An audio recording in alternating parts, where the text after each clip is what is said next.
Tracey Emin shot to fame in the 1990s with artworks based on her own life. Her more recent work remains autobiographical, but it's subtle, layered, and less in your face. She is showing this work here in Hong Kong in her first solo exhibition in Greater China. It's called I Cried Because I Love You, and it's split between two commercial galleries, White Cube and Lehman Maupin. I spoke to Tracey earlier about the evolution of her work.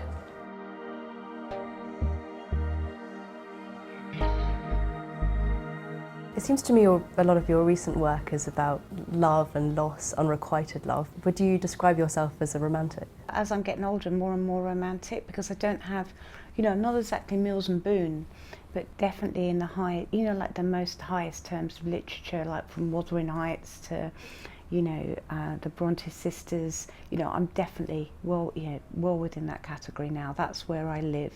It's not actually unrequited love, it's love which is impossible.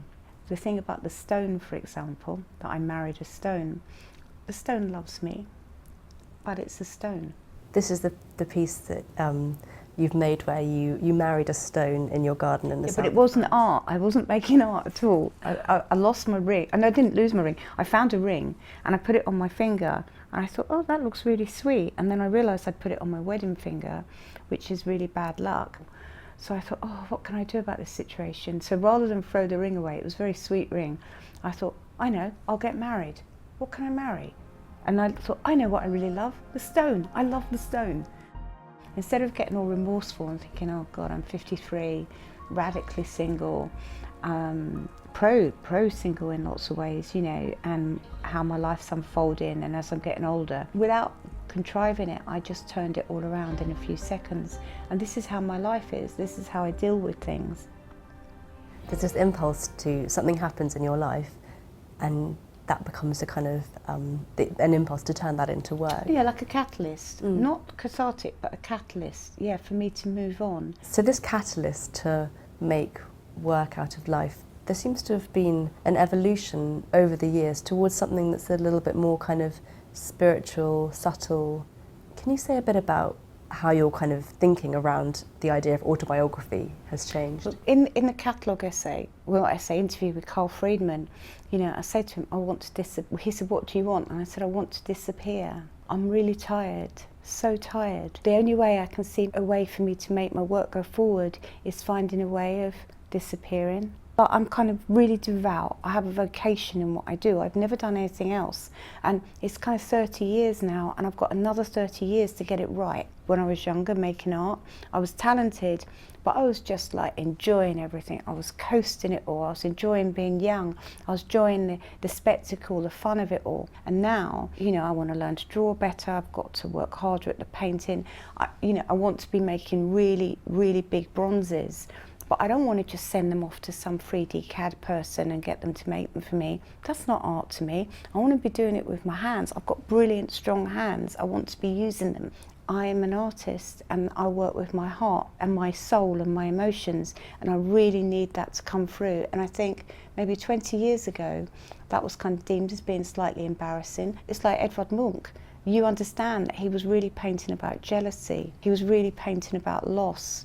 You can see it, Egon Schiele, Kato Kollwitz. It's a portrait or a self-portrait, but really it's a portrait of an emotion, of a feeling. So this is good with the stone. I can use the stone as a really good thing for me to bounce off of. Like any relationship, it can become your mirror.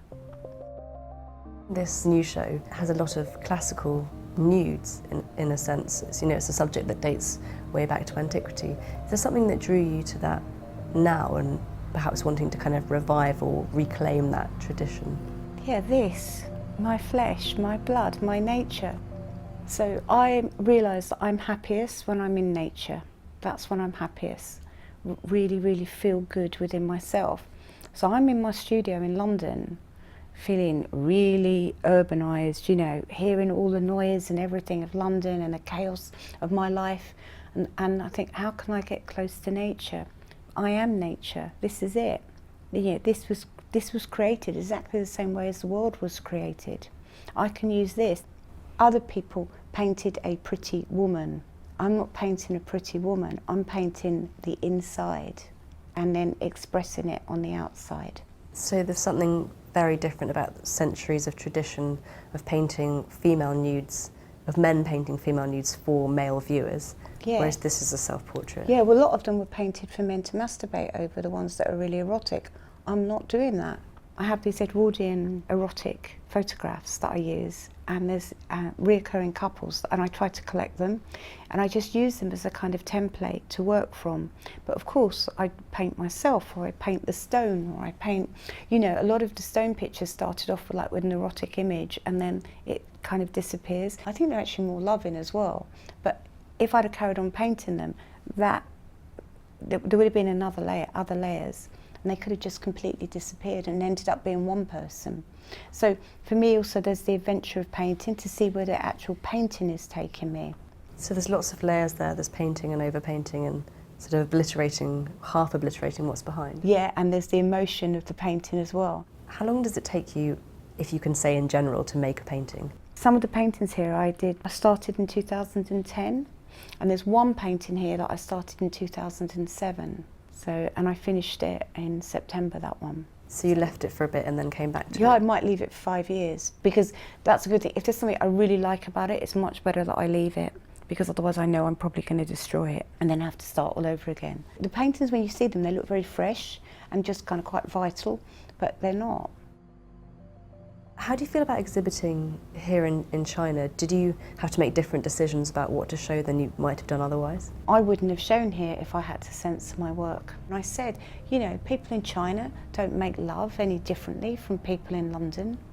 Can you tell me a bit about the use of text, the text paintings that are in the show? Hurt Heart was a red painting with two small figures holding each other, and it was really, really sweet. And I just thought, I can't live with that. And then I painted over it. And I was going to write heart over the top, but I spelt it wrong, I put U, and then I just wrote hurt, and I crossed it out, and then I put heart. So I didn't expect to be making that painting, but with the subject of the show, I cried because I love you. It really works well. The subject of the show could have been hurt heart. So you couldn't live with that because it was too sweet an image, the couple? Yeah, it was untrue. And through your work, you're trying to get to truth? Yeah, but I've always been trying to get to the truth. I never want to stop learning. And I think a lot of women my age, they tend to want to redefine the way they look, and I want to redefine my brain.